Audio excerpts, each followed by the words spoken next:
So class 10th आज के इस वीडियो में इम्पॉर्टेंट वन लाइन आंसर्स हम देखेंगे और वो भी आपकी जो सेकंड बुक है फुटप्रिंट्स विदाउट फुट उसके कुछ 3 लेसन के मैंने आंसर सभी लिखे हैं। शॉर्ट लिखने की कोशिश की है और इनको हाईलाइट किया है, जो इसमें कीवर्ड्स हैं उनको हाईलाइट किया है। आप भी यदि ऐसे ही हाईलाइट करते हैं एग्ज़ाम में तो अ, आपको अच्छे मार्क्स मिल सकते हैं। Okay, so let's start. Question number 1, who tried to invade the earth in 21st century?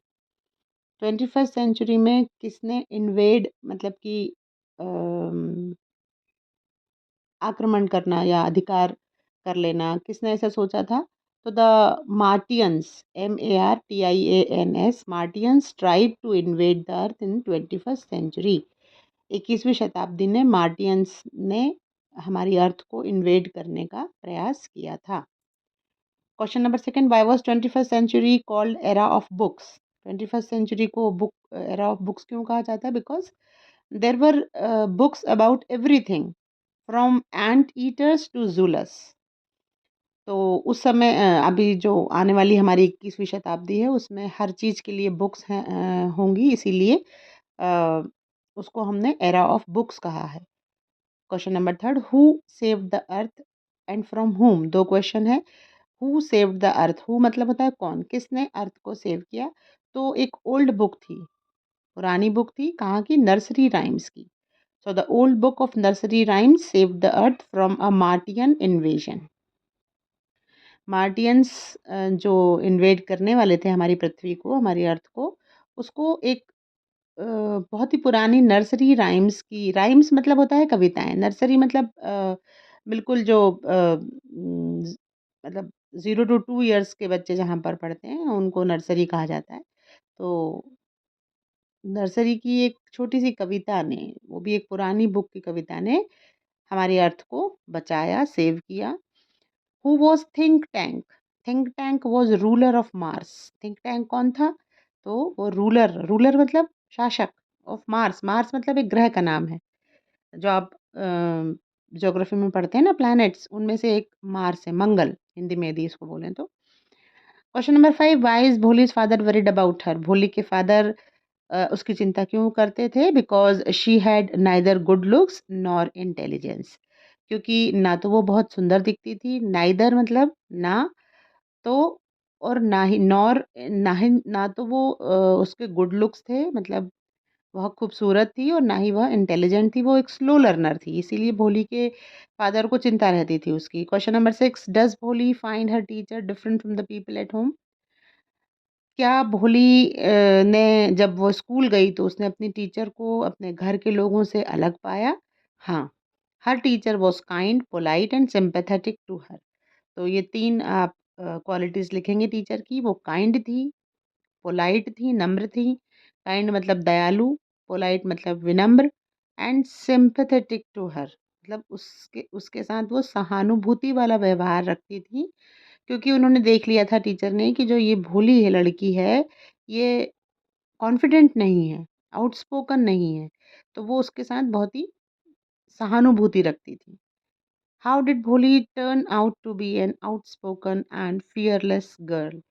किस तरह से भोली जो है वो एक आउटस्पोकन और निडर, फियरलेस, फियर मतलब डर और फियरलेस मतलब निडर, वो किस तरह से, आउटस्पोकन मतलब बेबाक, जो अपनी बात अच्छे से रख सकते हैं उनको आउटस्पोकन कहते हैं। तो उसके स्कूल का जो बिहेवियर था ना, उसने उसको ट्रांसफॉर्म किया था। तो her school transformed her into a bold, fearless and outspoken girl. जो स्कूल था वहाँ उसको जो टीचर थी उन्होंने उसको बोल्ड, फियरलेस और आउटस्पोकन गर्ल बनाया।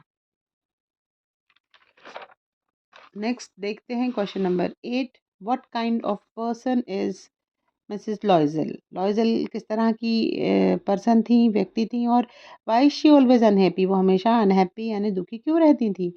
अ, तो लॉयजल is a young pretty girl, वो बहुत ही सुंदर थी, युवा थी। She is always unhappy because her dreams can not be true. वो जो सपने देखती थी वो कभी भी सच नहीं हो सकते थे, इसीलिए वो उदास रहती थी। What was the cause of Matilda's ruin? अब मटिल्डाज मतलब वो नाम है उनका, और रूइन मतलब बर्बाद होना या पतन होना। तो क्या कारण था? तो the main cause of a रूइन was a discontent nature. Discontent का मतलब होता है असंतोष। उसका जो नेचर था वो असंतोषी थी। उनको उनको वो कभी भी संतुष्ट नहीं होती थी कि मेरे पास अच्छी ड्रेसेस नहीं हैं, मेरे पास अच्छी ज्वेलरी नहीं है। तो वो हमेशा क्या है, वो और पाने के लालच में रहती थी, इसीलिए वो उनका पतन हुआ। How did the book become a turning point in Richard Ebright's life? Richard Ebright एक बच्चे थे, स्कूल में पढ़ते थे, और किस तरह से एक बुक उनके जीवन में एक टर्निंग पॉइंट लेकर के आती है, उनका जीवन बदल जाता है, वो यंग साइंटिस्ट बन जाते हैं। तो द बुक, अब इसका नाम लिखेंगे हम, the travels of monarch x. ठीक है ना, ये तितलियों के बारे में ये बुक थी। Open the world of science for एब्राइट। Science यानी विज्ञान की दुनिया एब्राइट के सामने खोल दी थी, and he became interested in the life of butterflies. और वो इस बुक को पढ़ने के बाद तितलियों की लाइफ में, उस उनके जीवन शैली में, उनकी जीवनचर्या में उनको इंटरेस्ट आने लगा था, और वो यही कारण था कि वो साइंटिस्ट बन गए थे। Now very important question, how did Richards mother help him? Richard की मदर ने उनको किस तरह हेल्प की? तो Richards mother always encourage him. उनकी माँ ने उनको हमेशा प्रोत्साहित किया। एनकरेज मतलब प्रोत्साहन करना। Took him on the trips, और वो उसको ट्रिप्स पर ले जाती थी, बाहर मतलब नेचर के करीब। और bought books and scientific equipments for him, और उन्होंने उसके लिए किताबें खरीदी थी।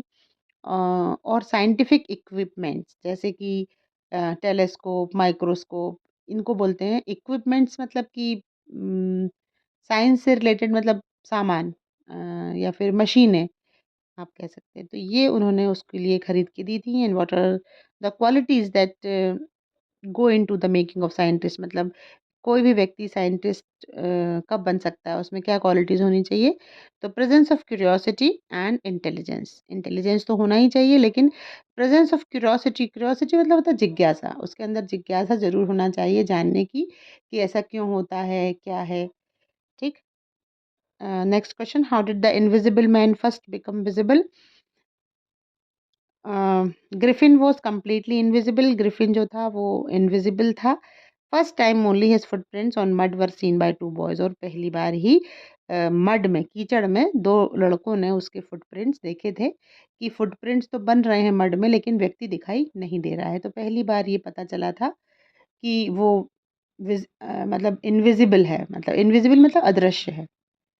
ओके, सो बाकी के आंसर्स मैं अगले वीडियो में मैं बताऊंगी आपको। इनको सुनिए, समझिए, लिखिए, और इन्हें बार बार पढ़िए, क्योंकि आप लोग क्वेश्चन आंसर्स अटैम्प्ट नहीं करते हैं। इनको अटैम्प्ट करिए। Right, and all the best.